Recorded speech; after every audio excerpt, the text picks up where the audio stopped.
Oh my goodness gracious, we're back again. Hello, scorekeepers. It is time for another episode of The Score. Woohoo! Yay! Yay! The podcast where three. There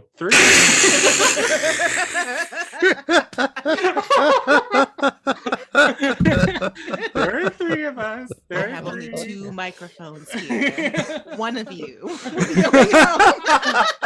Somebody's getting fired. I didn't tell you all. We had to do layoffs. We're three. We're opera administrators. Talk about all of the news that you can use from the classical music and opera industry, talk about the state of the world, pop culture. I'm sure we will get into Drag Race at some point. Maybe The Bachelor if I had my way, because I'm basic AF. But I should probably say my name. My name is Rocky Jones, and as always, I am here with my two ingenious, wonderful, beautiful, incredible co-hosts, Paige Reynolds and Lee Bynum. Hello, how are you both? Hello. Are you all enjoying this fake spring here in the enjoying it for what it is? Right, exactly. Yes, it's a beautiful day in the 50s.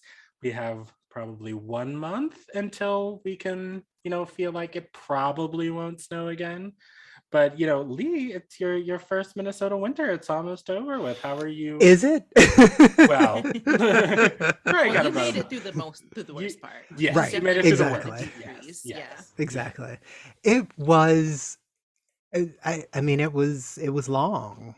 It was a long winter. Yesterday, we opened the window in the bedroom. And I actually think it was the first time we'd opened it since maybe October, November, just because it's been so cold that opening it isn't cute. So that was oh wow, has it really been 5 months since we just opened a window in our apartment? So yeah, it was, it was a lot. And then did you get a face full of pollen? When you did, when you did that? Well, it was just so nice. So yesterday I went out and took a longish walk, maybe 3 miles. And it was amazing just to kind of be outside and not have my fingers cramp up because they're so cold. So I'm really looking forward to, fake spring or not, something that facilitates being outside in nature, getting a little piece of fresh air, seeing the occasional human being walking by. I'm looking forward to this shift that is surely coming at some point. Yes, come on, walking the children in nature.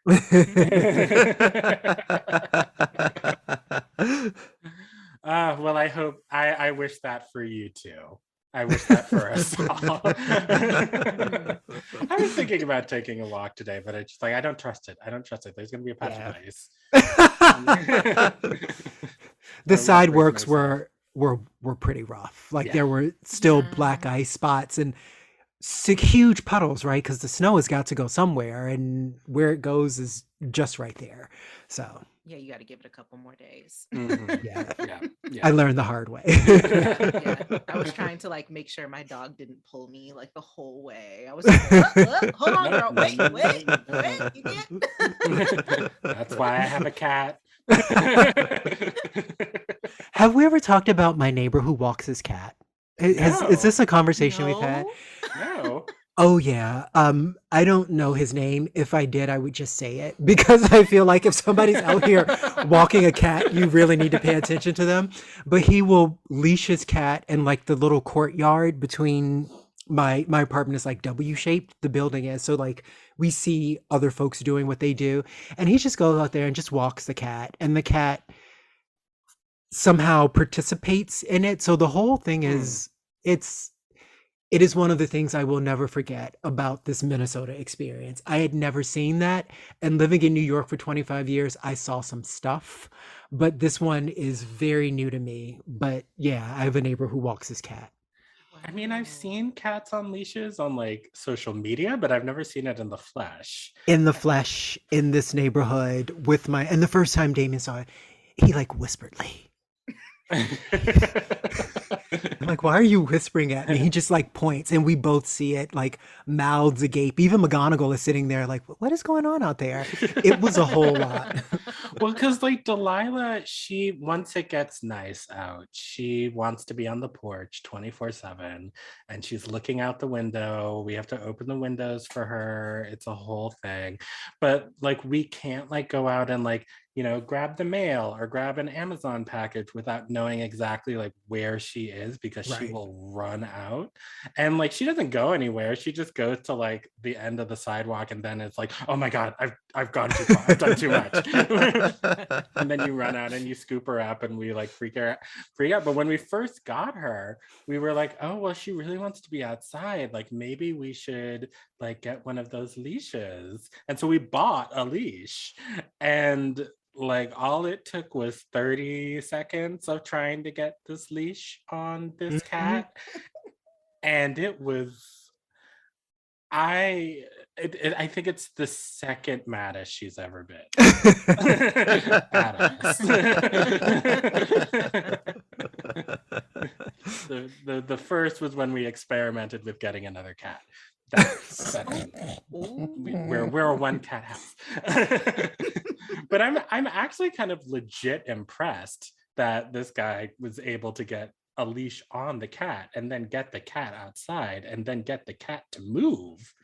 That's definitely the most impressive part. I've only seen, I think maybe once, a person with a cat, and I was walking my dog and oh no, I saw the cat, then my dog saw the cat. The cat was across the street and my dog still just went off. She looked agitated, like in the way that she doesn't. She was agitated in a way like, what is going on, Mom? What is that? Do I need to protect you from it? It's smaller than me, but it's like an animal. Like, what is going on? What is going on? It's on a leash, but it's not a dog. Like she was just barking and like just going off. So up is down, left is right. Right. Maybe Latte is right, and it's just unnatural. I don't. I'm with Latte. I thought it was odd. It doesn't seem right. And in retrospect, like I do, like she was justified in her anger. Yeah. Looking back on that, you know. Well, speaking of amazing things, but in this case, perfectly natural things. You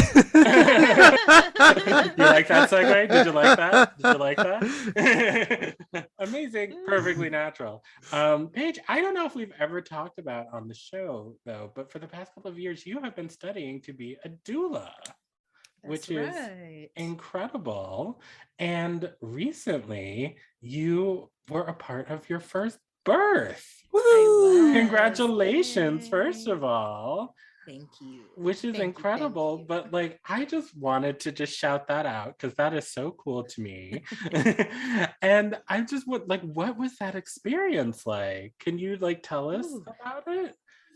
Yeah, it's something I love to talk about, and I feel like it's been like the highlight of my life for like a few weeks now. Ever since it happened, like folks ask how I'm doing, and I'm like, well, I saw a birth, and like, let me tell you how beautiful it was. Well, first of all, it was like a dear friend of mine, who I consider like a chosen family. And she lives in Maryland, just outside of Baltimore. So I traveled to be with her there. And it's there's so many things I can say, but one of the remarkable things about birth for me, or most remarkable, is especially when it's somebody close to you, how just in tune you feel with them. Like it is a whole spiritual experience to like be there for somebody while they're bringing life into the world. Like I had this moment even just driving through, I think I was in Pennsylvania at this point, like driving through the mountains, and it was the Sunday evening that I was supposed to arrive in Maryland, and my friend's baby is due that week. She's actually hoping that she'll start early labor at this point, because she has an induction scheduled for that Thursday and doesn't want to be induced. She wants to just do things naturally. And I just had this moment of like, huh, she's going into labor, isn't she?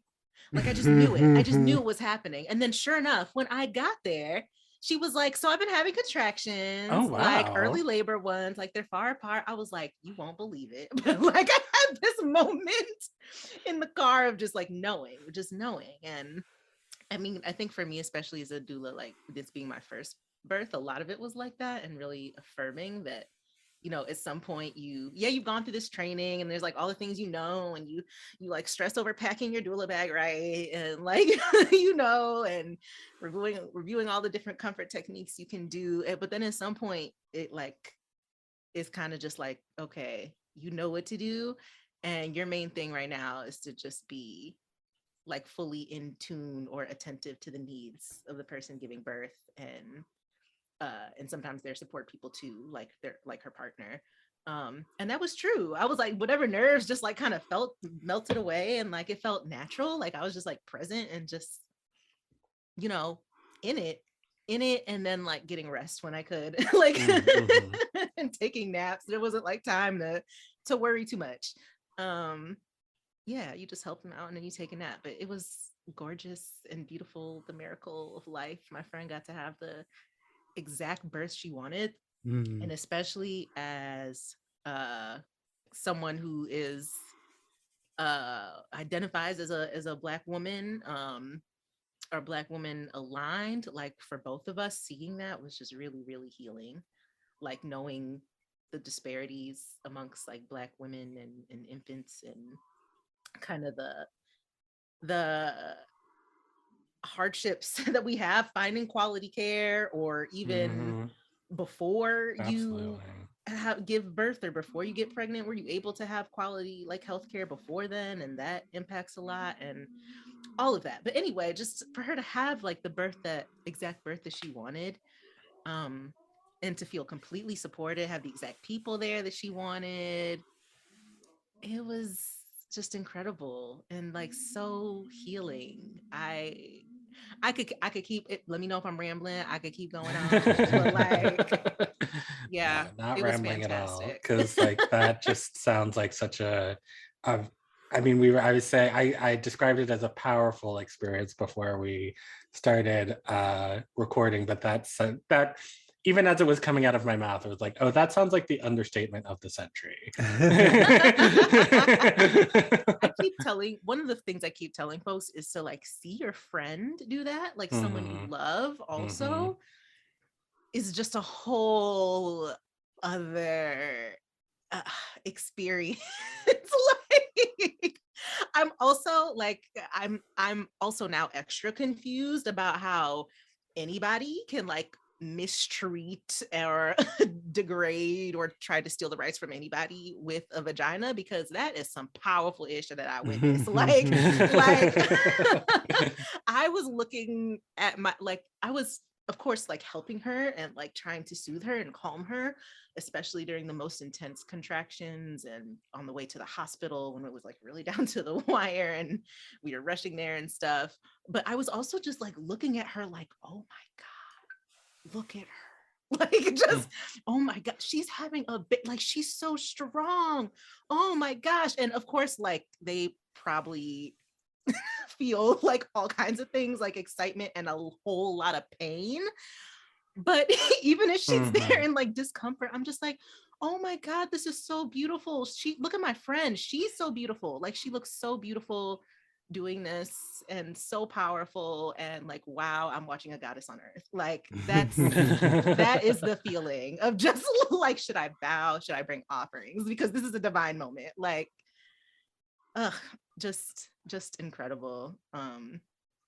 Yeah. And I would say I also share that like it was especially healing for us on a generational level. I mean, we're really close friends, so it was already going to bring us closer together. But our mothers both had traumatic experiences having us. Like I was underweight or something. There was something developmentally with me, and so my mother had to be separated from me um, after I was born. Like she didn't get to take me home right away, and that was traumatic for her. Yeah. Yeah, she was like, and she talks about it almost casually, but she was just like, yeah, it was absolutely traumatic. Like I cried every day. Like I was depressed. Like it was one of the worst like moments of my life. And I was like, wow, okay. Like to be the worst and like the happiest is complicated. And then my friend's mother, hemorrhaged during having her. And so that was a traumatic experience. But then we were able to kind of rewrite the story through this, or create different stories for ourselves. So yeah, it was beautiful, That special, does and I sound can't wait to do beautiful. more of it. I can't wait. I can't wait. Rocky, have you ever experienced a live birth like that? I have not at all. And I don't even really have, I have a couple of friends who have had babies, who have described the experience as, divine and life-changing and amazing. And their kids are fortunately, healthy and beautiful and, great. But I have never even been sort of close to anything verging on that. Have you, Lee? Yes, I have. We actually could have used you, Paige. I don't know what you were doing 15 years ago. I guess middle school was taking precedence at the time. But when my very dear friend Tanya gave birth to her eldest son, Thomas, who is my godson, I was in the delivery room, and it was indeed a beautiful experience. It was also terrifying. It scared the 27-year-old hell out of me, but it was kind of amazing to kind of go through this entire process with her, from like literally being in the room when she found out she was pregnant to being there for Thomas's birth. It was beautiful and overwhelming and shocking and interesting. By the end of it, Tanya was crying, Thomas was crying, I was crying, all for different reasons, but I'm sure it looked really beautiful to strangers. It was a great moment, and it brought the two of us so much closer, and we were already good friends, right? So it really is kind of, it is in no way an exaggeration when people describe the miracle of life, right? To really be able to see what that moment is, and to see somebody come into existence breathing air for the first time, like it was really, really remarkable. Mhm. Mhm. All of Well, that. we've talked about, medical racism before on the show. And so I'm just curious, is that one of the reasons why you wanted to get into uh doula doulaship? Doula Doulaing. Sometimes doulaing, I also use birth work birth work. interchangeably. That Yeah. that's much better than everything I just said. Yeah. But yeah, I mean, to like provide a safe space, especially for Black women, who are often just underserved or overlooked, when it comes to medical issues. Is that one of the reasons why you wanted to get into it? Definitely. That was definitely one of the reasons. And I actually I think the first reason was more so the I guess not just shame, but kind of hmm. Well, I guess like shame and like I wish there was a better word. There's another word I could think of, but especially around birth, around like our reproductive systems in general, um, that there's just not a whole lot of open conversation on how those things actually work.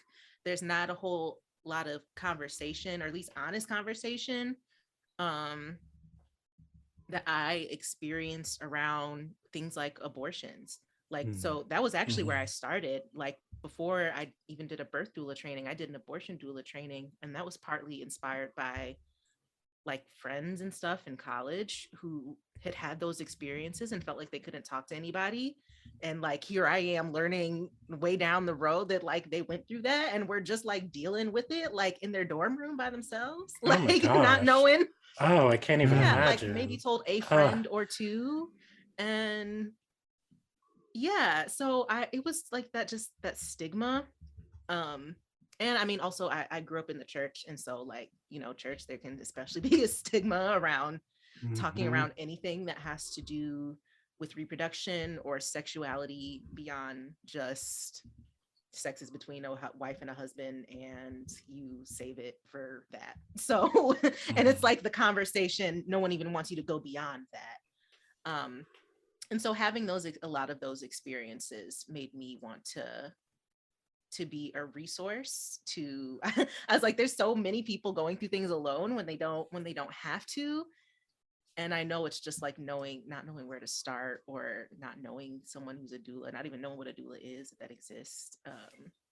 Yeah, and taking some of that out of just the medical institutions that are already failing us, and having redistributing some of the knowledge that should just be baseline, that like everybody should just get in sex ed and like things like that. And learning how to, going back to some old ways of communal care and being able to take care of each other. You ask your cousin about this thing and she actually gives you accurate information. Like there's a a passing of kind of knowledge among especially folks with uteruses, folks who experience menstruation, folks who experience birth. Like, yeah, so I think it was even more so out of that. And then like learning about the medical racism was even more of a catalyst.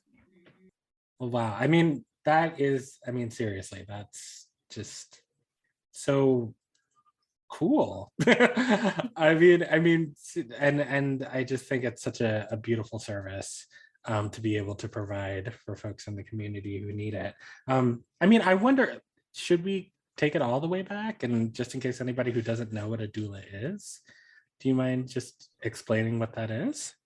Sure, I'm happy to. So a doula is a support person who is there for, I would say, anyone who is experiencing especially big life transitions and change, or sometimes hardship. And I use that really widely at first because there are doulas for all kinds of things, but most commonly people hear about doulas in terms of birth. So what's really popular is having a birth doula or a prenatal doula as well, who's there before the birth. There's also postpartum doulas that are there to assist after the baby is born. There are grief doulas as well, abortion doulas, and they are really there for the person to provide emotional support, to answer questions, to connect them with resources, to advocate. It could be advocating at doctor's appointments and things like that, or even transportation to and from. Depending on what it is, it may even be helping that person around the house, especially postpartum. It may look like making a couple meals, doing laundry, that kind of thing, and plus checking on how the person who just gave birth is doing. Doulas can also support the people in the network or community of the person who's giving birth or something like that. So for example, I also support my clients' partners, or if there's kids, I can support them directly, or I can help the client with, here's how these people can support you as you go through this thing. And yeah, I think that's a basic overview, but it's a doula, I think in any space, whether it's a birth doula, there's death doulas as well.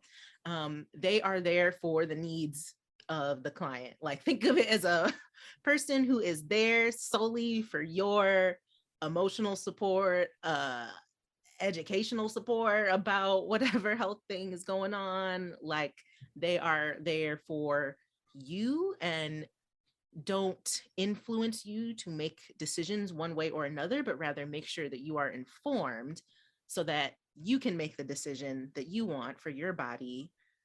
And then they just support you in whatever that is. So yeah. Like an emotional concierge. I love that. I like that. Well, that sounds like a lot of space to hold. And of course, if there's anybody who, I feel like would be able to do that, it's you. But what does the training look like in order to do that? Because that sounds like a big job. Yeah.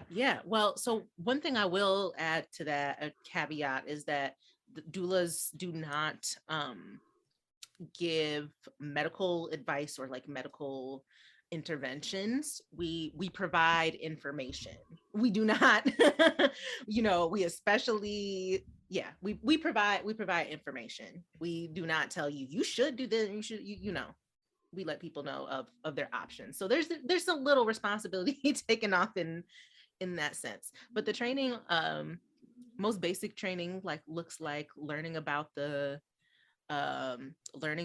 reproductive system, anatomy and all that, about the stages of pregnancy, signs and symptoms of pregnancy, stages of labor as well, different comfort measures that you can use throughout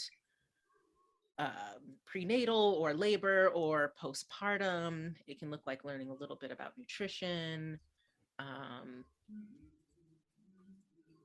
They kind of vary. Some people right off the bat learn to be full spectrum, or what's called full spectrum doulas, meaning they cover prenatal, birth, postpartum, grief, miscarriage, adoption, any of those things. They really like work across the gamut of what people need, and their whole point is to be inclusive. And then there are people who break it up more and maybe specialize. So some people are even lactation doulas, or they have their doula training, but they focus a lot on lactation. Some people just do postpartum. Some people just do birth. Some people are there even before that and helping people to get pregnant who want to have babies, or to adopt as well. Or if you're doing IVF or something like that, like the doulas who will be with you through that. So yeah, it's a pretty wide range of what the training could look like. But I think the things I named before are like the most basic. Nice. That everybody has to go through. And then, like I said, I kind of got the specialized more training in abortion support. And I also took a course on Black Southern herbs and nutrition. So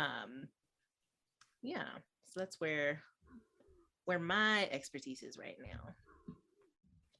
So Dr. Okoye, who was on the show a few months ago, won the Guggenheim Fellowship last year to support the creation of a work that she's writing called A Truth Before Their Eyes, which is an opera about a Black woman experiencing medical racism. Oh yeah, she talked about it on the show. Yeah. And I think, for folks who are really interested in thinking about how this may show up for people in their real lives and sort of get to a place of understanding it beyond the term, I think either listening to what she's written or reading one of the many articles and blog posts that people have shared about their direct experiences will be really illuminating for folks to see how prevalent this really, really is. So people like Paige who are doing interventions here to actually help Black people get the care they need in the absence of judgment and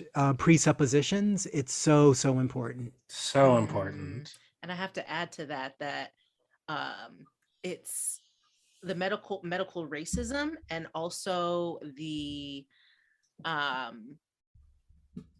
would say the what would I call it? Cis sexism, queer phobia, transphobia, fat phobia, especially. Oh my gosh, friends who identify as fat or plus size have had horrible experiences within the medical industrial complex. Absolutely. I have as well. Yeah. And so like it's all those intersections that I really hope to address with my work. And I don't doubt that you will. And I hope people who are listening will also be inspired to do the same, right? Absolutely. Because I think we need so many more people engaged in this work. Absolutely, 100%. So can you tell us a little bit more about, well, now we're going down the rabbit hole. But I mean, do you want to tell us like where did you train, and are there any resources for people who maybe want to look into this? Yeah. Actually, I'm really glad you asked that because there's a lot of different doula trainings out there, and there's kind of different things you can do depending on what you want to focus on. So I ain't gonna name no names, but you should be careful about whether the doula training you choose actually has a lens that focuses on or talks about and addresses the health disparities that you want to, that you hoping to address with your work. So maybe some of the first ones and the biggest ones that people recommend are not actually the first ones you should go with. And I'm gonna leave it with that. Okay. Well, I won't leave it with that. I will name some specific ones that are great. So I trained with Shafia Monroe Full Circle Doula training. Mama Shafia is amazing. She is a Black midwife. And so it is a doula training, but her kind of philosophy and the way she teaches is very much based in like the Black Southern midwifery model of care. And that's why it's called Full Circle, because it's very wraparound. So I do recommend her. Doula Trainings International, DTI. I've heard awesome things about their training, and I've taken small trainings with them. I also like them because they do have information on queer and trans inclusive birth work, as well as anti-racist birth work.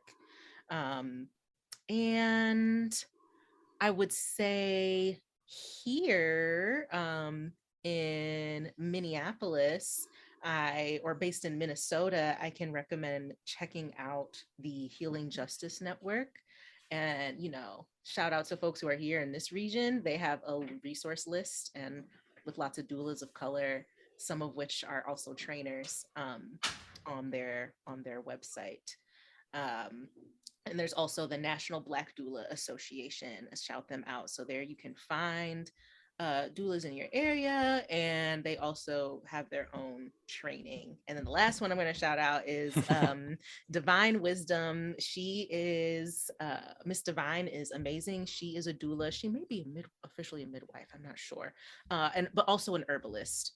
And so she teaches some great kind of additional learning, the one around the Black Southern herbs and nutrition that I was talking about.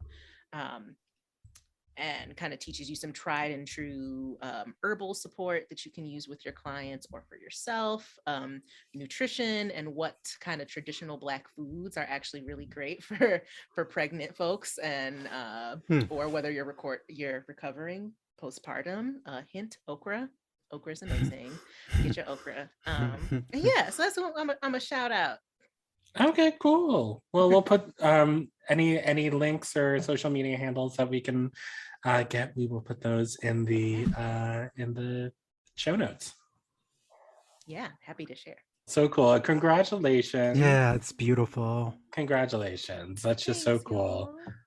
And I think we haven't said it explicitly yet on the podcast, but to everyone out there, all the scorekeepers out there, happy Women's History Month, and happy belated International Women's Day, and happy upcoming on the 31st Transgender Day of Visibility. Yes. We love you all. Y'all are awesome. So I think perhaps we should get to our guest. And I know for all of you who are expecting us to talk about the Emmett Till opera, I can't. We'll save that for Aries season.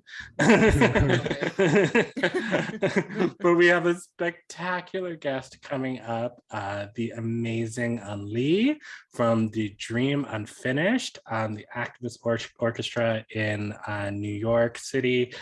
She dropped a word on us. So brilliant, so talented, so awesome. Can't wait for you all to hear that conversation.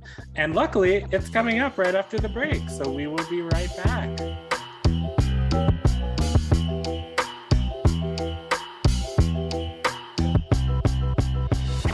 Welcome back, everybody. I'm super excited about our guest this afternoon.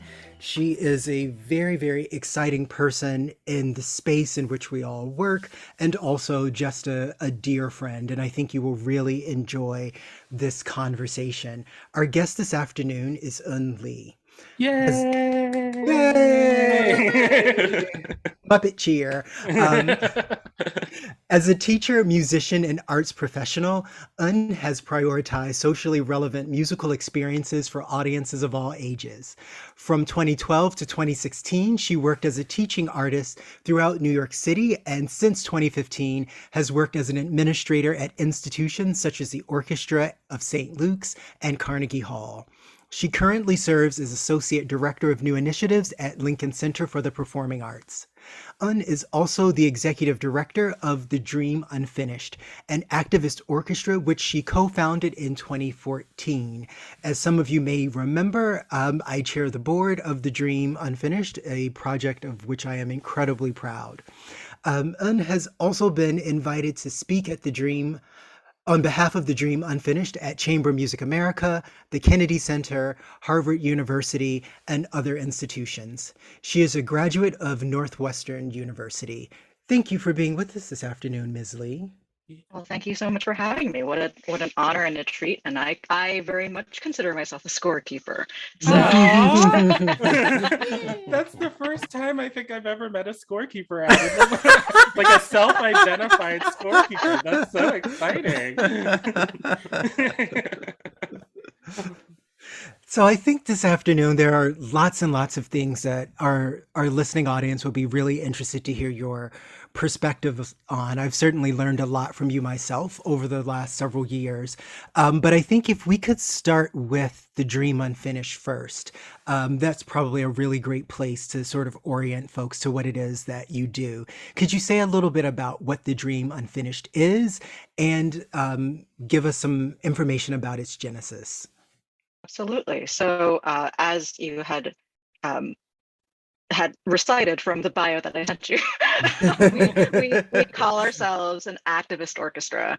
And, honestly, it's been fascinating for me over the years because when we came out in 2015 with that moniker, it was met with a lot of sort of double takes and people having this real open question, if not suspicion, as far as why the words activist and the word orchestra would be juxtaposed. But the reason why we claimed that and continue to claim it quite proudly is the way in which we work is that we use almost exclusively music by composers of color to then draw attention towards issues that are impacting communities of color based in New York. So, and as far as how it was founded, it was largely in response to the Black Lives Matter movement. And basically it was a group of musicians in New York City who gathered together in response, I would say specifically to the killings of Eric Garner, as well as Michael Brown. And so a group of musicians who came together and sort of asked out loud this question of, is there anything in the space of classical music that we can be doing towards these topics?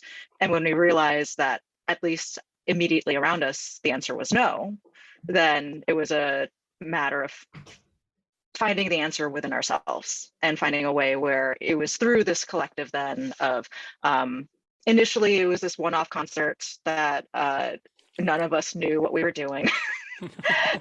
And, there was no money, there was no venue, there was no nothing. But somehow it actually came together into what was truly one of the most memorable experiences of my life, period, but very much so in my life as an arts practitioner. And it was also one of those things where, as I said, with none of us knowing anything, by the end of the night, I was like, great, we're done. But then of course it was one of those things where the musicians actually, who again, as I said, we had no money, so they had played for free. They had done this like really sort of quite taxing set of rehearsals and then this really big performance. We had a 98-piece orchestra our first year because that's how many musicians were free that night and cared about this cause, and wanted to say and do something about it. And honestly, most of that 98-piece orchestra crammed itself into a bar after the concert. And because everyone was just wanting to linger and digest and process, and then asking repeatedly, so when are we going to do this again?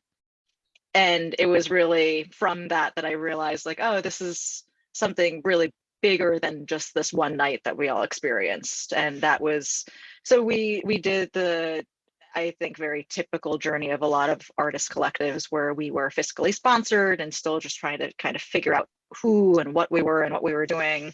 But then when we realized that, no, this is something that we wanted to really establish, we actually became a 501c3. And then, and we've since been following this model where, again, we find these topics, so we identify these topics, and then we identify composers that we feel in some way, shape, or form reflect those issues, and then program these events all over New York City. That's Wonderful. really beautiful. Thank you for sharing that. I mean, that's amazing. That is so cool. I'm curious, like, what are some of the past events that you all have put on, and how have they been received by the community?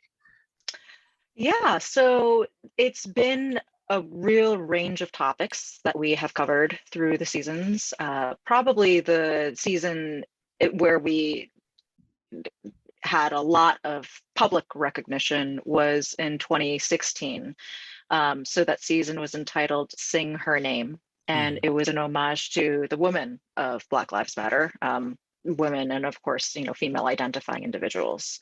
And so through that, we premiered this new work by Courtney Bryan called Yet Unheard, which I think Lee has actually mentioned on the score. And we're quite proud of that piece because, as I'm sure a lot of listeners and you all know, often, there are new works that are premiered, and then it's really, they don't necessarily have a life after the premiere. But this piece has really, it's been performed all over the country. And it's a really extraordinary work. It's composed by Courtney Bryan with a text by the poet Sharon Strange, and it was written for vocalist Helga Davis. I remember actually, Lee, because I think you said that the piece was for soprano, and tiny bit of fact check, but because as folks on this, your listeners may know, Helga is sort of known for her range, vocal range. So the parts of the selection, she is very much in the soprano range, and then parts she's actually she's hitting the bass clef. And okay. yeah, it's really, I hope that other people beyond Helga can perform it, because and I also hope that Helga will perform it many, many times in many, many She's places. extraordinary. Yes, absolutely.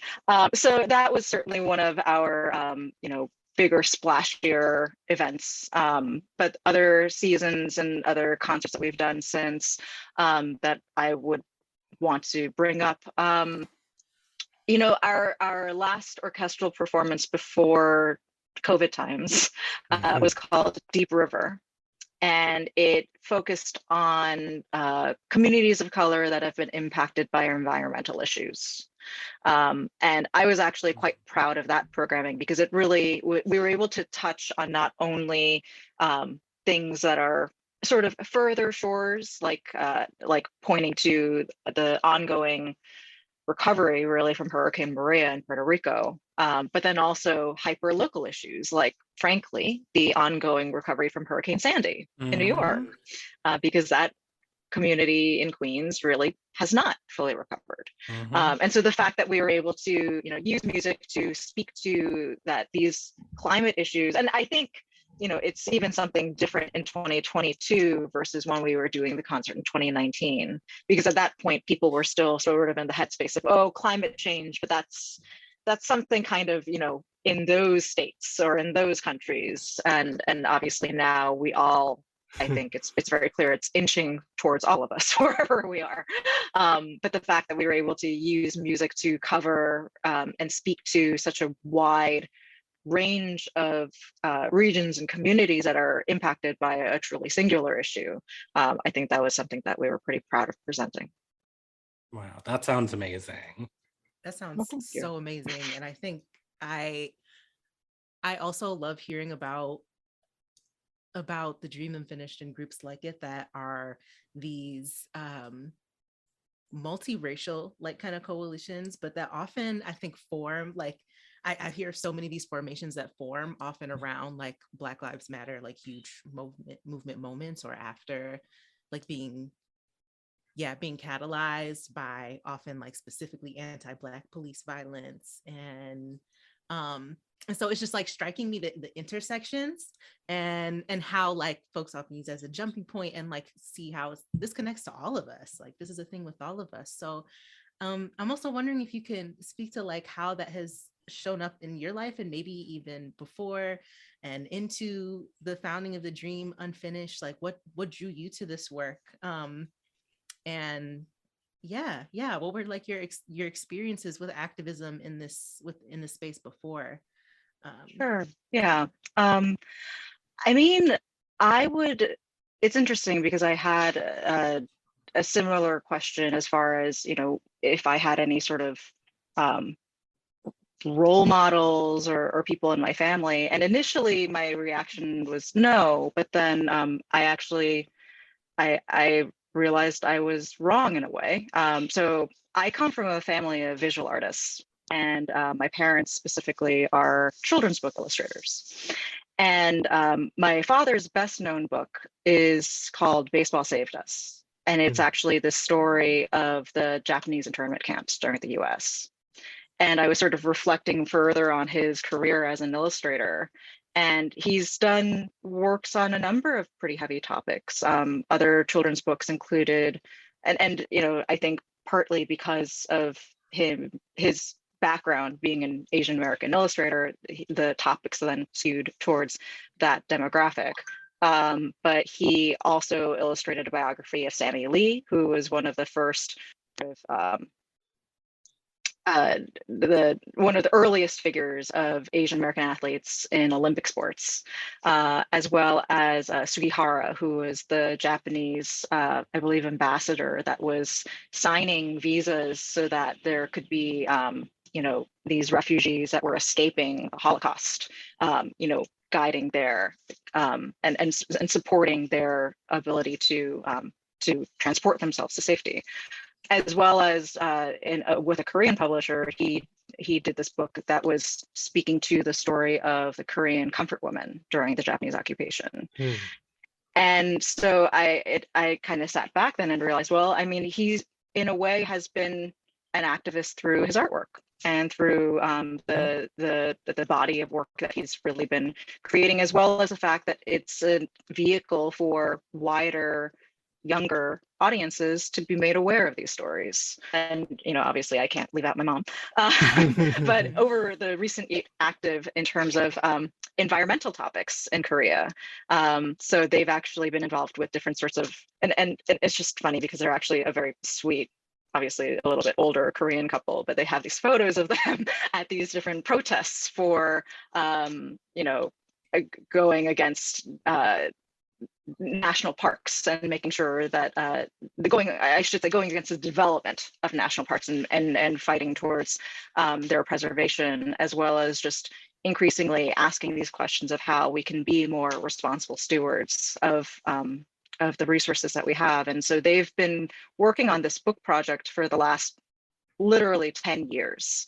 And it's about to be published in the next couple of months. And it's really this sort of memoir of their time when they were living in a neighborhood very close to a national park, and the ways in which they're inviting people to really just consider how we can all be more thoughtful as far as the ways in which we're living around us. So that was a really long-winded answer to your question. It's perfectly fine. It was beautifully thorough. But I mean, to actually answer your question beyond just my folks, as far as activism showing up, I mean, I think that I've actually always been quite, I would have never used this word for myself, but I remember actually my high school clarinet teacher described me as entrepreneurial. Hmm. And I did have these sorts of, I guess, initiatives and things that I put together. I think, in high school, probably what was most memorable was, a lot of seniors have a senior project where they take the last, I would say, 3 to 5 weeks of their senior year, and they spend it volunteering with an organization. And so typically when most people have their senior project, they do something that's kind of low key because it's their senior year and they're senioritis and all those sorts of things. I read They a book of volunteer poetry. That's not low key at all. It was pretty low key. Wait, you wrote a book of poetry, or you read? Well, not like a book, but it was like a 20-page pamphlet. Well, so you generated Book. something. I generated something. Yes, right.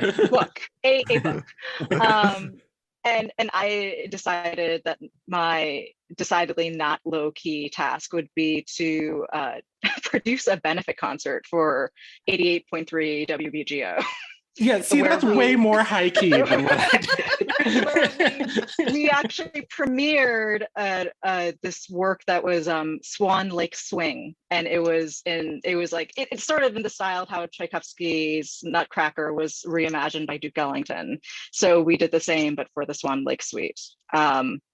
So, and I remember when I was called entrepreneurial and I sort of pieced these things together, it's like, oh yeah, like these are things that certainly take a lot of wherewithal to try to think that you can pull together. So I think in those ways, like I've just been curious around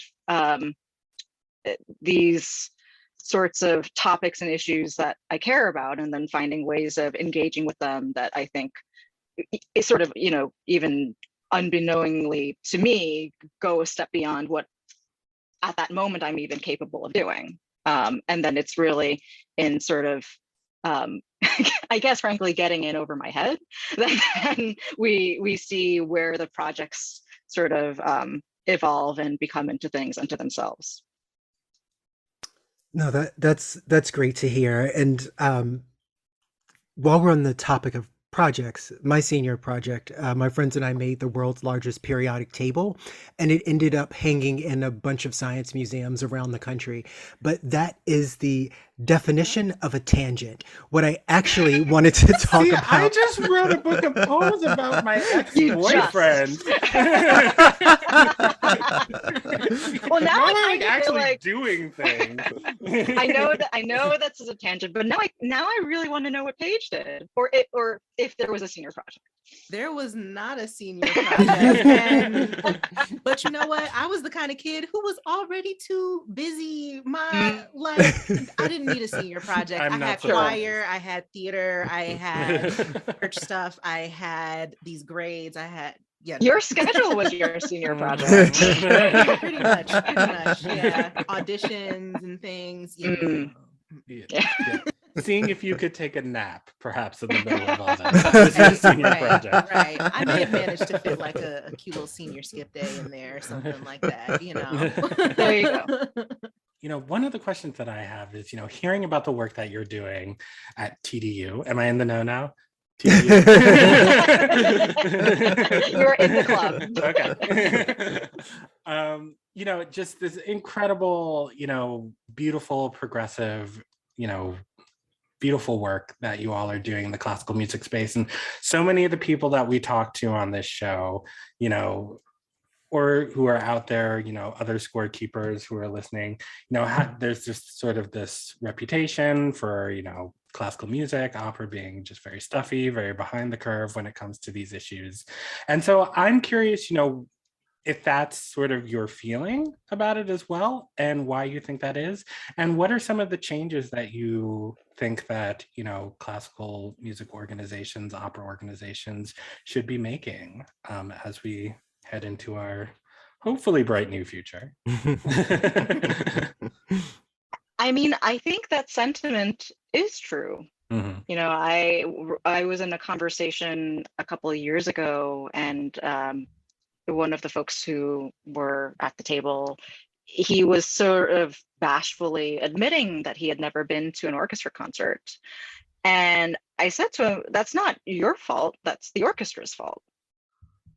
And, you know, I think there really has been this I mean, culture real of, talk. you know, and I like to quote this often from my friend Alex Lang, who would be a wonderful guest on the score, by the way. Actually, you're so right. Yeah. And so Alex is a clarinetist with the Phoenix Symphony, and he uses this analogy a lot, how classical music, specifically orchestras, they're like golf courses. They are so resource intensive, and because they're so involved in terms of maintaining and keeping, that they have to then, in order to keep themselves, there's been this legacy and history of keeping themselves in and keeping other people out. Mm-hmm. And you know that it takes so much to keep the golf course running. And he uses that as an analogy to then kind of ask the question, well, what if classical music, and what if these sorts of music making spaces, it was more like hacky sack, you know, something that you can just kind of take and do anywhere with anyone. And you know, there was always that like weird kid in middle school that was like trying to get everyone to play hacky sack with him. But like how we can kind of be that space and not these, you know, beveled gates that only admit a certain kind of person in, so that they can play a certain game of golf. So yeah, I mean, I think that the Stuffy sentiment is very much true. And there's in recent years, especially I would say in the wake of 2020, orchestras are now much more sort of on alert as far as realizing that it's not viable for their bottom line to keep maintaining the golf course mentality. But I guess, you know, and Lee and I have talked about this before, and I think in some ways I'm a bit more cynical than he is on this, because I worry that the changes that we are seeing, yes, they are absolutely gesturing in the right direction, but you know, how much is it with the correct intentions, and how much of it instead really this sort of, you know, kind of corporate interest of maintaining themselves? Like when you see things like these big banks that all of a sudden are saying that they're going to have the pride icon all over their you know, websites for the month. You know what I mean? Like, Yeah, no, yeah. So Wells Fargo part. Exactly.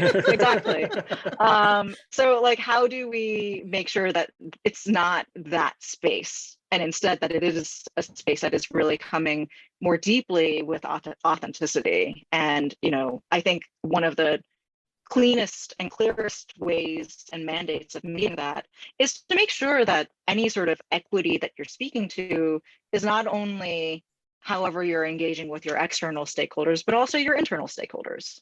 You know, if you're talking that equity game, what does it look like inside your offices, in your work culture, in your hiring practices, in the ways in which you are just relating with each other?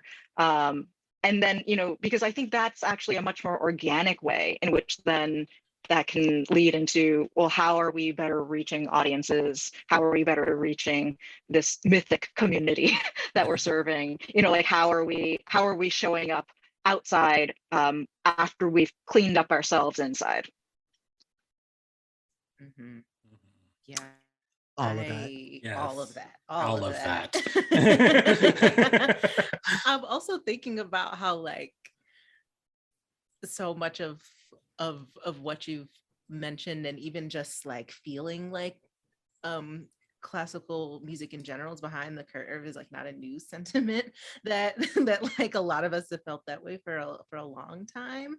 And you know, I've had varying degrees of speaking out about it, or being able to have like the agency to speak out about it. But I wonder like who in this space has been either a mentor or who has inspired you. And yeah, like who do you look to even outside of this space? I love asking activists in general, like what's keeping them going, and whose work they're looking to. I see it's just like this little web, and you know, it's interesting to know just how folks are being fed, because it's like you're simultaneously trying to do something new and at the same time, it's not that new. Like there are things to learn, or there are things to like go back and get. So yeah. No, Lengthy question. absolutely. No, no, no. And hopefully I can meet it with a good answer. But as far as folks to look to, historically speaking, I appreciated that you said earlier, Paige, the fact that the Dream Unfinished is an interracial cohort. And so it's, I think, through that lens that I really think of the ways in which there have been these figures who've preceded us that are real sources of inspiration. So for folks who I guess look a little bit more like me, there are, of course, these extraordinary examples of people like Grace Lee Boggs and Yuri Kochiyama. And then, but then within the space of classical music, I still just marvel at stories like Florence Price, and really just the fact that there was every single, in so many ways. I mean, and of course, she was absolutely lauded in terms of getting the premiere with the CSO and the Wanamaker Prize and all those sorts of things. But there were still so many obstacles that were set up against her, and the fact that she was so persistent because she so believed in her craft, and I'm so grateful that she was, because now we have this incredible body of music that we can really be diving into for generations to come. So people like her, on a much sadder sort of tale, also composers like Julia Perry, again, this real sort of resilience, and because I think that's just something that we have to keep in mind, that so much of the work that we are trying to do now as we're building and reimagining a better future is really while we stand on the shoulders of the giants that came before us. And then as far as folks who I think of in terms of my immediate colleagues, of whom I am so honored to be in company with, there are organizations like Challenge the Stats, which is ably led by Angelica Hairston, Castle of Our Skins, which has this incredible artistic output that's largely through Ashley Gordon. And then right here in New York City, the Harlem Chamber Players. Liz Player was actually a wonderful sort of mentor to the Dream Unfinished, especially in our earlier years. And the work that they have been producing and premiering in the last few seasons has been really exciting. I've definitely been thinking about Grace Lee Boggs as you were talking earlier. I'm glad you brought her up. I wanted to ask, Paige's question really got me thinking, and I'm curious, if you ruled the world, imagine that, what would you want to see different in how presenting organizations are engaging underrepresented communities? If I ruled the world, what a dangerous start to a budget. Well, I'm, if people have heard me chat about this stuff before, I really feel that we are in a very liminal time right now. And what I mean by that is that it's a very imperfect and in-between time, where, because pointing to your earlier question of classical music being stuffy and behind the times, it was so behind the times that I think in many ways there is now this sort of pendulum swing really hard in the other direction that I don't know we necessarily want to find ourselves in. Particularly with these, what I've observed, some institutions doing a sort of ambulance chasing, where it's like, okay, something terrible and traumatic happens, let's have a concert. Something terrible and traumatic happens, post it on social media, say who you stand with, and because then that opens and invites the question of, well, when were you standing with us before? Like where are the receipts of that solidarity before everyone found themselves on Instagram? So but I think that we are going to be in for this sort of bumpy and awkward period because we're reconciling with so much. And so as far as if I rule the world and if things were, my hope is that we are eventually able to actually move past this and be in a space where really a lot of these sorts of artistic statements are more implicit than explicit. So, you know, it doesn't have to be all these bells and whistles of, oh my God, we're programming a Black composer. You know, but instead it's like, oh, the Black composer is actually next to like the you know, I'm gonna try, like David Baker, his music is next to Brahms and is next to Alice Mary Smith.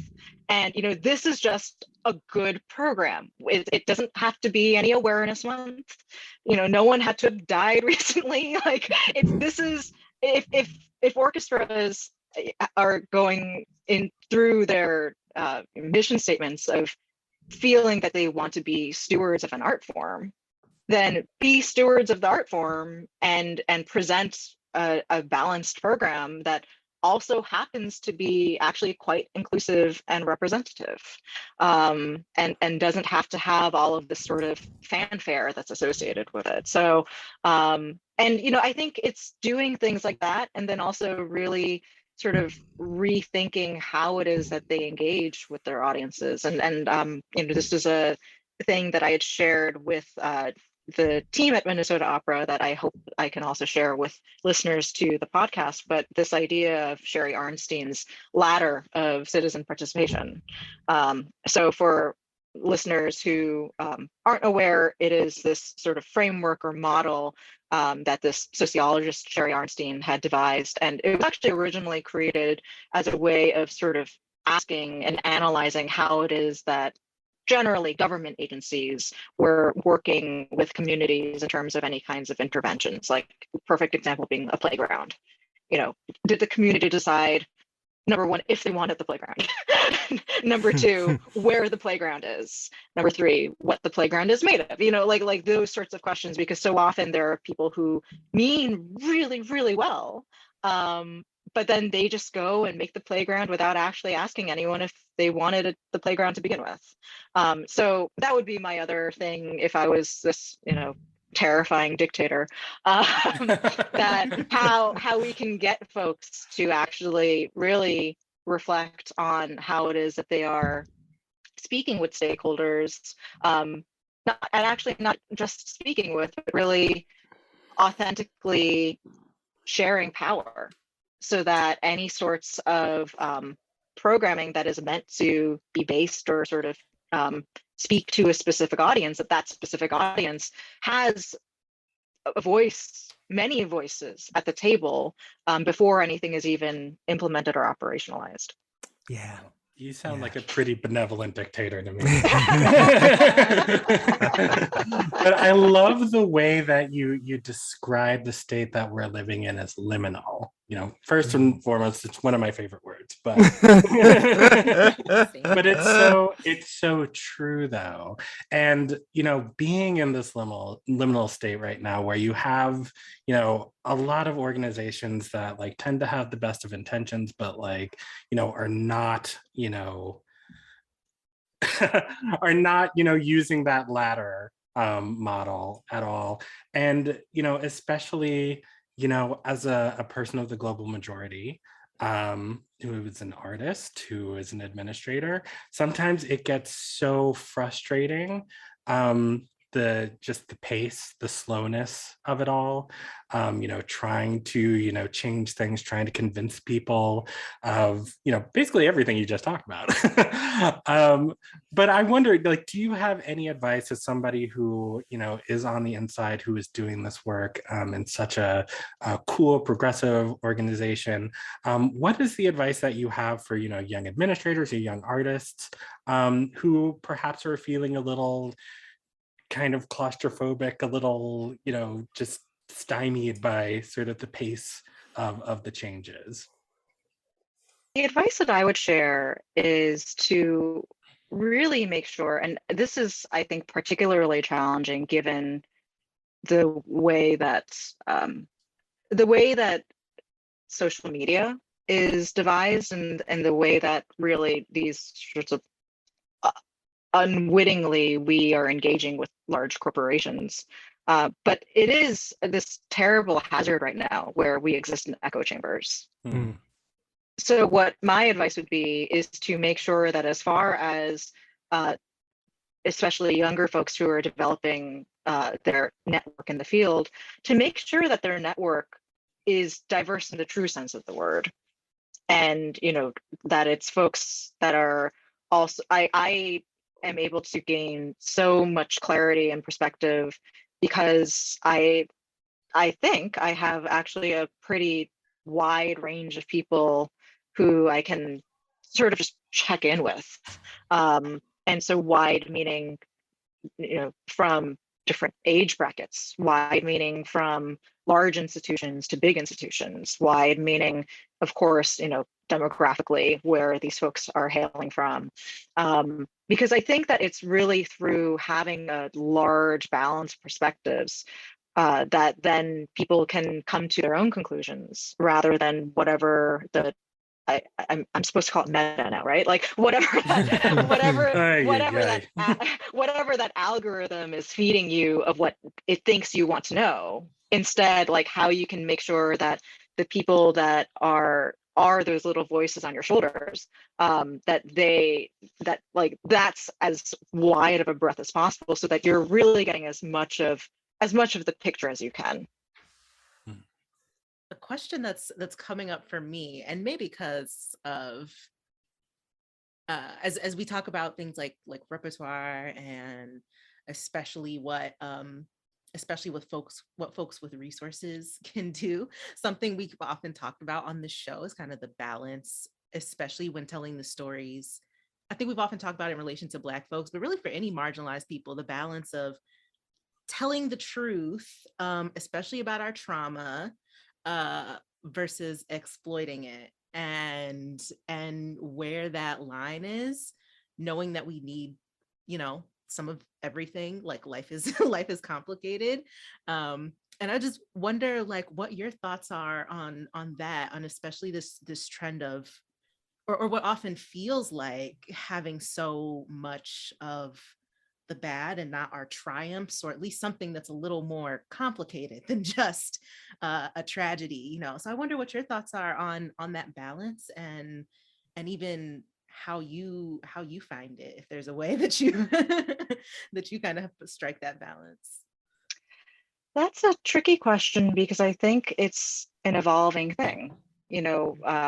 So some of the, actually all of the music that the Dream Unfinished has commissioned and premiered has been really in response to some sort of awful incident. And, you know, that was in our earlier years. And I think partially part of the reason why we had made those artistic choices was because that was still at a time when it was quote unquote not really polite to engage in those topics. I know that on this podcast you've mentioned Joel Bentley Thompson and his 7 last words of the unarmed. And there was a time when actually there were ensembles that were too scared to program that piece. Whereas now in 2022, it's sort of the thing to program because it is unfortunately so topical and so relevant and so top of mind. So, so I think part of our rationale for when we did make those commissions initially was because there, at that particular moment, there really wasn't a space for artists who wanted to be composing and writing on these topics to then express themselves. There wasn't really an opportunity to go into these issues that were clearly that they wanted to be, you know, writing and generating work around.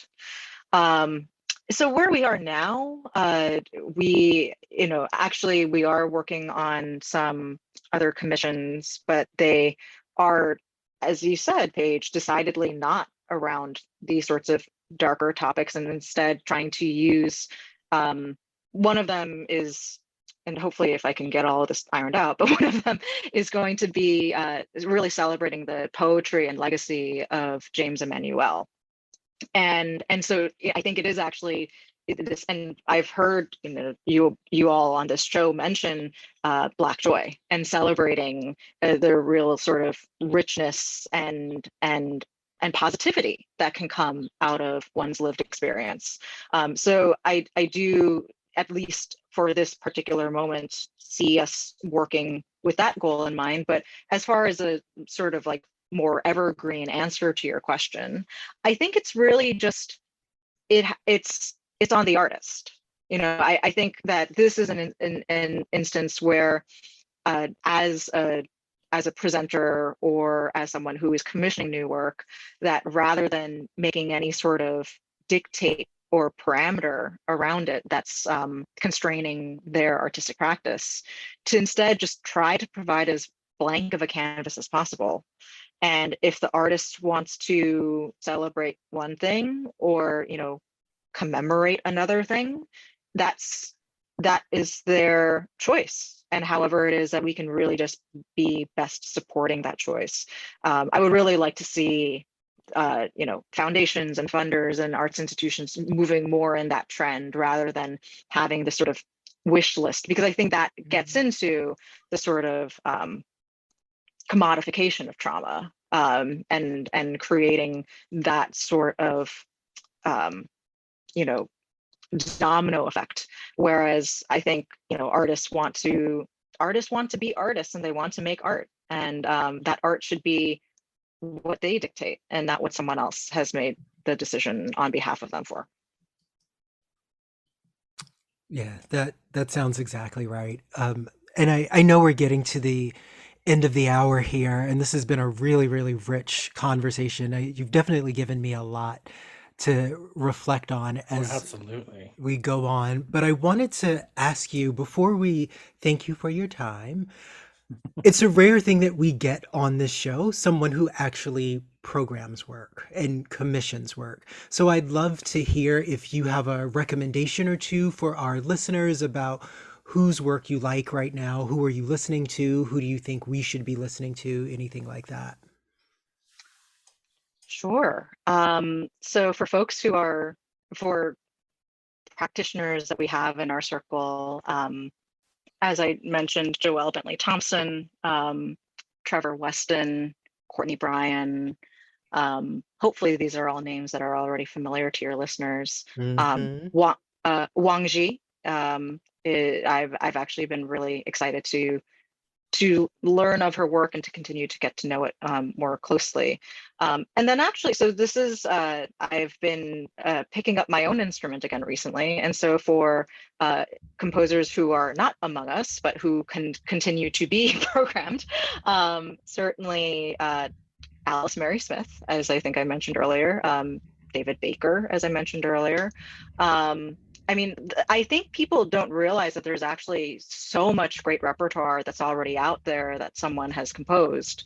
So, the ways in which they can be utilizing catalogs like Subito Music, Presto Music, Lauren Kaiser Publishing, so that you can really unearth new treasures that are new to you, but that have been out in the world for some time. Yeah, I think I would leave it there for now. Does The Dream Unfinished, or TDU for those of us in the know, have any projects coming up this spring that our beautiful listeners might be interested in attending or supporting? Yeah, absolutely. So I think a lot of it would be supporting, because we are actually going back into the space of in-person performances, unless if any of, well, actually your listeners are from all over. So if We any have of an them, international audience, ma'am. India. absolutely. Shout out to India. So for those who find themselves in New York City between the months of, I would say, April and August, we do actually have some performances coming up. There is an engagement where we'll be doing a portrait concert of music by the composer Brent Michael Davids.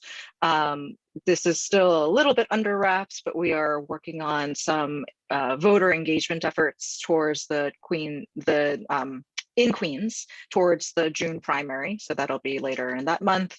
Some dates that are actually set. So July 9th, we're going to be doing a live community reading of Frederick Douglass's speech, What to the Slave is the 4th of July.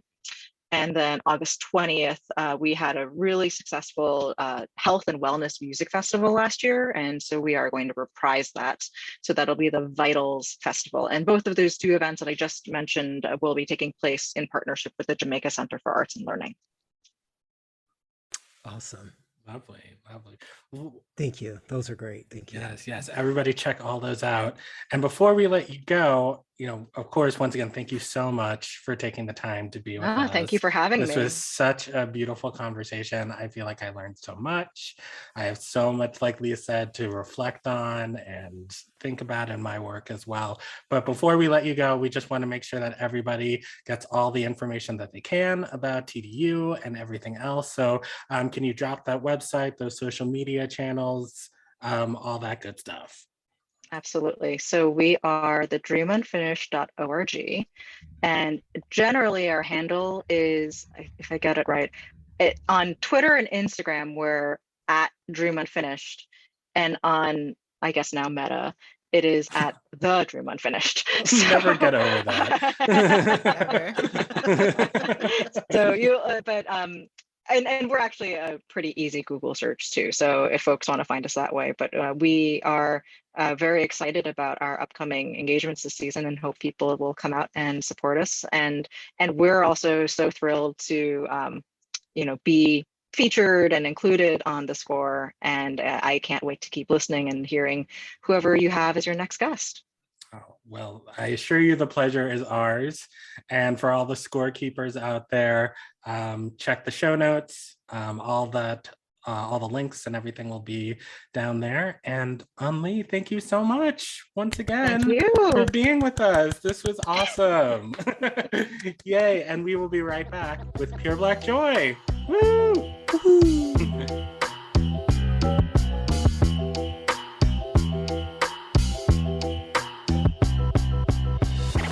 All right, ladies and germs, we are back for our favorite segment of the podcast. And a 1, and a 2, and a 1, 2, 3, 4. It's peanut butter jelly time, peanut butter jelly time, peanut butter jelly time, peanut butter jelly, peanut butter jelly, peanut butter jelly, with a baseball bat, peanut butter jelly, peanut butter jelly, peanut butter jelly. I hope that never gets old for people. Beautiful, beautiful. This is Pure Black Joy, where we discuss the people, places, things, general ideas that are Black and are bringing us joy this week. So, I mean, I can go first if you. I think you should. Sure. Okay. I will. So I'm very excited about this because right here in St. Paul, Minnesota, where my Black Behind is currently sitting, a few weeks ago, the Mitchell Hamlin School of Law announced the Center for the Study of Black Life and the Law, which is opening this fall, which is so exciting under the leadership of their founding director, Dr. T. Anansi Wilson. I hope I'm pronouncing that correctly. But it's just so exciting. Reading all about it, the center is, and I'll just read from their website, the goal is to be the flagship setting for the study of Black life and the law at Mitchell Hamlin within the Twin Cities, the Midwest, and the nation. They're dedicated to the intellectual, political, artistic, and social development of people of African descent, inclusive of both Black Americans and African immigrants, particularly as it relates to the law and the afterlives of chattel slavery, in order to facilitate and maintain the realization of the complete, equitable, and dignified citizenship necessary for functioning cities, states, and democracies. They seek to expand both the public and academic understanding of Black Americans' lack of access to civil rights, human rights, freedom, and equal justice under the law by integrating legal advocacy, grassroots organizing, artistic expression, and inquiry and academic study. The center will serve as a resource for local community members, Mitchell Hamlin students and faculty, policymakers, and scholars across the nation. Through its focus on scholarship programming and community engagement, the center supports scholarly, professional, and creative work that seeks to foster social justice for Black people. And they have a video on their website with Dr. Wilson explaining that, it's a place for, critical theory and talking about, cases and laws, past, present, and future, that are, affecting Black folks, Black queer folks as well, are specifically included in that. But it's also just going to be a place of rejuvenation and community for people to come together and just draw strength from each other and be in community with each other. And I just think it's the coolest thing. And I'm so excited that this is coming to our community. And so I just wanted to shout that out because that's dope. It really is. Hey, go ahead. That's awesome. So who's next? I'll go next. So mine is kind of related to staying in the realm of catching babies. My pure Black joy this week is Miss Jenny Joseph. And if you do not know, Jenny Joseph is a Black midwife, and she is also one who has a center for midwifery training in Florida. She is a pioneer of talking about bringing awareness to the health disparities among Black folks when it comes to birth, and really making noise about it, and also providing solutions, saying, here's what we should do about it. And she is coming up this week because Time, in their first ever Women of the Year cohort, named Miss Joseph as one of their Women of the Year. Wow. And has a long, beautiful profile about her work. And it's just so exciting because she seems to be one of these people for whom this kind of attention is long overdue. So yay for Miss Jenny Joseph, and yay for Time for also choosing her. There are some other awesome people on the list, like Allison Felix and MJ Rodriguez, and but especially shout out to Miss Jenny Joseph. That brought me joy to see that she was highlighted, and so that her work and people who are providing solutions to the current crisis are being uplifted. Okay, yeah, we know the problem. Now let's support all these Black women like Jenny Joseph who are out here trying to fix it. So yay. Absolutely. Yay. And my pure Black joy is last week I got to interview a Black violinist, music educator, and novelist named Brendan Slocum. He has written a dazzling first novel called The Violin Conspiracy. It's getting raves everywhere, about a Black musician who discovers that his family heirloom Pop's fiddle is actually a priceless Stradivarius, and the violin ultimately is stolen.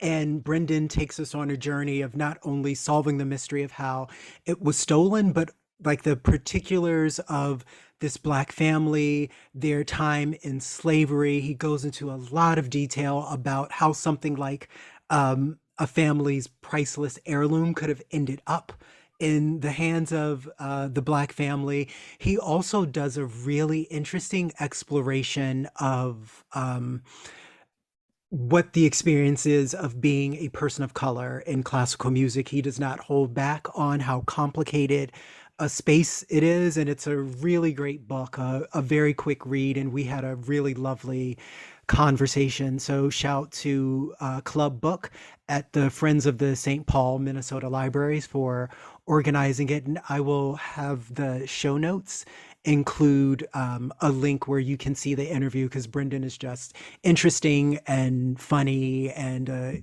huge comic book nerd like me as well. So we had a great time together, and I encourage everybody to go out and support this brother. And this new stage of his career, writing really fascinating novels that sort of narrativize the work that we have been engaged in at the company for a while, thinking about how Black people do and do not fit into classical music. So Nice. I like all three of those. Yay. me too. Good things happening Yes. everywhere. It's Come on, true. Black Well, you know, people. It's not even February anymore. spring is springing. Absolutely. Well, that brings us to the end of our show this week. Just want to thank Eun Lee so much for being with us. Want to thank the two of you, as always, for being here. Thank me for getting through the winter and still Thank being you, alive. Rocky. You know, you're more than welcome. And thank all of you out there for listening, all you beautiful scorekeepers. As usual, if you would be so lovely as to leave us a review wherever you're listening to this, that would be so helpful and special and exciting. One with words, preferably. But if it's just the 5 stars, that's okay too. 5 though. 5. I will say it again, but I don't want to have to. And review, subscribe, share with your friends, all that good stuff. And we will be back in 2 weeks with hopefully the first in our 3-part installment on Carmen. 3-part Hey. series, rather. First installment of our series on Carmen. There we go. Those are words. That makes sense. But, you know, Carmen is coming up at the Ordway in May, and we have all sorts of folks who are involved who are going to come on and talk to us about the show. We're going to think and talk about Carmen in the pop culture. If you are not familiar with Carmen, you probably are. And you just don't realize it. But we will be back in 2 weeks for that. And until then, any words of wisdom, y'all, for the people? Yeah. I'll take that as a no. But just be good, be safe, wear your mask if you Yes. want to do that. Keep wearing the masks. Yes. Yes. And, you know, get your booster Mhm. and all that good stuff. And stay safe. And we love you. And we'll talk to you soon. All right. Bye. Ah.